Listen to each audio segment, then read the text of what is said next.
రాజ్యాంగం ప్రకారం ఒక ఆర్టికల్ ఉంటుంది. వెల్ఫేర్ స్కీమ్స్ అనేది స్టేట్ ఇంట్రడ్యూస్ చేసి ఇంప్లిమెంట్ చేయాలి. దానిలో భాగంగానే ఇప్పుడు వచ్చే వెల్ఫేర్ స్కీమ్స్ అన్నీ కూడా ఇంట్రడ్యూస్ చేయడం జరిగింది. డిఆర్డిఏ పీడీ గారు చెప్పింది దానిలో మొదటగా చెప్పిన దానిలో అవాస్తవికత లేదు. ఎందుకంటే నేను విలేజ్ బ్యాక్ డ్రాప్ ఉన్నాను కదా, కొన్ని స్కీమ్స్లో అమౌంట్ అవసరం ఉన్నా లేకపోయినా తీసుకెళ్ళి ఇయర్ స్టార్ట్స్ కొనుక్కోవడం, ఇంకా వెహికల్స్ కొనుక్కోవడం ఇట్లాంటివి కూడా చేసిన సందర్భాలు ఉన్నాయి. ఎందుకంటే మా దగ్గర ఎప్పుడో చేసే మసాల్చి ఆ అమ్మాయి కూడా అమ్మ మా అమ్మాయికి బంగారు దుద్దులు చేయించుకున్నానమ్మా గవర్నమెంట్ డబ్బులు ఇచ్చింది అని చెప్పాను అంది. సో అలాంటివి తగ్గించడానికే ఇప్పుడు మీకు వృత్తులు అనేది ప్రొఫెషన్ అనేది కొంచెం ఫ్యాక్టరీస్ లాగా కంపెనీస్ లాగా పెట్టుకుని చేసి ఎప్పుడు అవసరమైతేనే అప్పుడు ఇస్తున్నారు. డబ్బు కదా, ఒక రూపాయి అయినా ఊరికనే మనం ఖర్చు పెట్టకూడదు. ఎవరిదైనా కష్టమే. మాకు ఎంత జీతం వచ్చినా రూపాయి అయినా పొదుపుగానే చూస్తాం. ఎందుకంటే దాన్ని విలువగా చూస్తేనే మన దగ్గర అది నిలబడుతుంది. మనకు ఉందిలే అని చెప్పి ఏదైనా నేచురల్ రీసోర్సెస్ అయిన సందర్భం వచ్చింది కాబట్టి నాకు ₹1,00,000 ఉంది కదా అని చెప్పి పొద్దుస్తామని అవసరం ఉన్నా లేకపోయినా ఫ్యాన్ వేసుకోకూడదు, వాటర్ వేస్ట్ చేయకూడదు, ప్లాస్టిక్ యూసేజ్ చేయకూడదు. ఇలాంటి నేచురల్ రీసోర్సెస్ కూడా మనం కాపాడాలి. ఈ 2 స్కీమ్సే కాకుండా మేడం చెప్పినట్లుగా జనరల్ పబ్లిక్ గ్యాదర్ అయి ఉన్నారు కాబట్టి జనరలైజ్ చేసే మేము చెప్తున్నాం. ఆ 2 స్కీమ్స్ నుండి కూడా మేము పోస్టర్స్ రిలీజ్ చేసి ఇవన్నీ చేసి స్టాల్స్ పెట్టించి ఎప్పటికప్పుడు మా వంతు బాధ్యతగా మేము హైకోర్టు వారి నుండి ఇన్స్ట్రక్షన్స్ తీసుకుని అవన్నీ మా ఉద్దేశం తూచా తప్పకుండా అన్నిటినీ పాటించాలి. మన సొసైటీని మనం ఎక్కడుంటే దాన్ని చక్కగా సస్యశ్యామలంగా అందరూ కూడా ఎలాంటి లోటు లేకుండా జీవించాలి.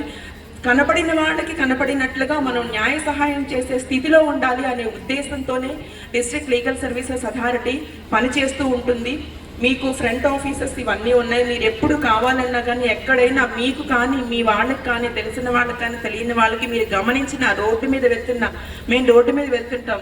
మొన్న రీసెంట్గా అయితే ఒక అతనైతే అసలు ఒంటి మీద బట్టలే లేవు, పడిపోయి ఉన్నాడు. సరే ఫోటో తీసి మా వాళ్ళు పంపించి ఎక్కడ ఏరియా అని చెప్పంటే ఆ హోర్డింగ్ చూస్తే పర్టికులర్ ఏరియాలో హోర్డింగ్ కనిపిస్తే అక్కడికి పంపించి బొమ్మూరు పోలీస్ వాళ్ళని పంపించి అది చూస్తే అతను కొంతమంది అన్నారు తాగి పడిపోయాలి, ఎక్కడో పడిపోయాలి. ఇవే ఫస్ట్ చేసేది నెగిటివ్ కామెంట్స్. మనము అది ఎందుకు జరిగింది ఏం జరిగింది అనేది గమనించం.